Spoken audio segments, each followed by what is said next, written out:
नमस्कार, द देसी अड्डा पर आपका स्वागत है। मैं हूं राकेश तिवारी। देखिए, चिराग पासवान के चुभते हुए सवाल नीतीश कुमार को परेशान कर रहे हैं। क्या चिराग पासवान फिर 2020 के विधानसभा चुनाव के रास्ते पर जाने वाले हैं? क्या चिराग पासवान अपने ही घटक दल पर सवाल उठा रहे हैं और खास करके जिस तरह से वो कानून व्यवस्था पर सवाल उठा रहे हैं वो नीतीश कुमार के लिए काफी तकलीफ दे है? तो क्या चिराग पासवान फिर से वही काम कर रहे हैं जो 2020 में किए थे और फिर गठबंधन से बाहर हो गए थे? तो क्या अपने नेताओं के लिए चिराग पासवान को उतनी सीटें नहीं मिल रही है और लगातार वे बिहार सरकार पर फिर से सवाल उठाना शुरू कर दिए हैं?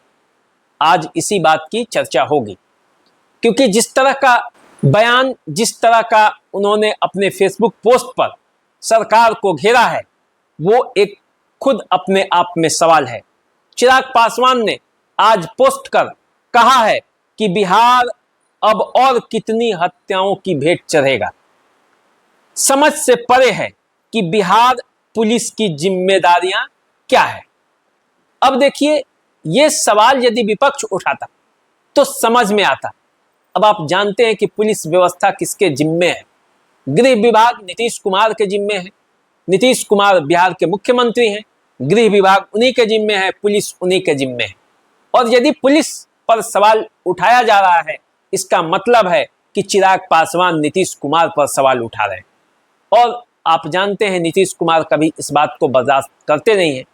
गठबंधन के अंदर ही सवाल पर सवाल उठने लगेंगे तो सवाल ये भी है कि क्या एनडीए में सब कुछ ठीक ठाक है? क्या चिराग पासवान एनडीए का साझेदार बने रहेंगे या चुनाव के पहले कोई बड़ा खेला हो जाएगा?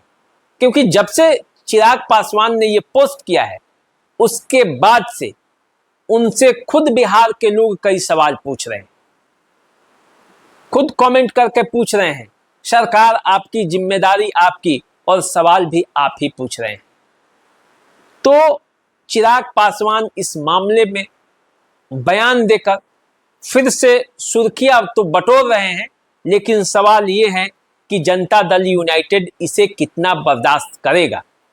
और यदि जनता दल यूनाइटेड इसे बर्दाश्त नहीं करेगा तो फिर चिराग पासवान के लिए रास्ते कठिन होंगे, क्योंकि कई सीटों पर चिराग पासवान की दावेदारी है जो सीट पिछले चुनाव में जनता दल यूनाइटेड लड़ी थी। मामूली वोटों के अंतर से जनता दल यूनाइटेड या तो पीछे रह गई थी या लोजपा चुनाव हार गई थी। उन सीटों पर लोजपा की भी दावेदारी है और उन सीटों पर जनता दल यूनाइटेड की भी दावेदारी है। तो इन दावेदारियों के बीच चिराग पासवान का ये बयान बिहार की राजनीति में खलबली मचाने वाला है। चिराग पासवान बीजेपी के करीब तो दिखते हैं, आज भी ठीक 2020 के तरह ही चिराग पासवान ये बात कहते हैं कि वो गठबंधन में बने रहेंगे, गठबंधन के वो प्रमुख साथी हैं, तेजस्वी यादव पर हमलावर भी रहते हैं, लेकिन वो नीतीश कुमार पर भी सवाल उठा रहे हैं। जिस तरह से चिराग पासवान ने ये पोस्ट किया है, उसके बाद बिहार की राजनीति में इस बात की चर्चा गर्म है कि चिराग पासवान और नीतीश कुमार में सब कुछ ठीक नहीं है और आने वाले समय में हो सकता है कि राजनीति अभी और गर्म हो। ऐसे में बीजेपी के लिए मुश्किल ये है कि दोनों उनके घटक दल हैं और चुनाव नजदीक है।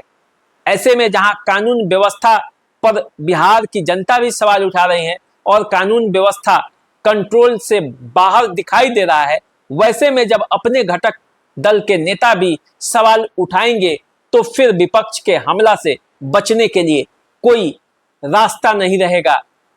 तो अब देखना है आगे क्या होता है। बिहार की राजनीति में संभावनाएं तो बहुत हैं, उन संभावनाओं में किसकी गोटी लाल होती है। तो चलिए, आप हमारे साथ बने रहिए, देखते रहिए देसी अड्डा। चैनल को सब्सक्राइब कर लीजिए, फेसबुक इंस्टाग्राम पे हमें फॉलो कीजिए। अभी दीजिए इजाजत, नमस्कार।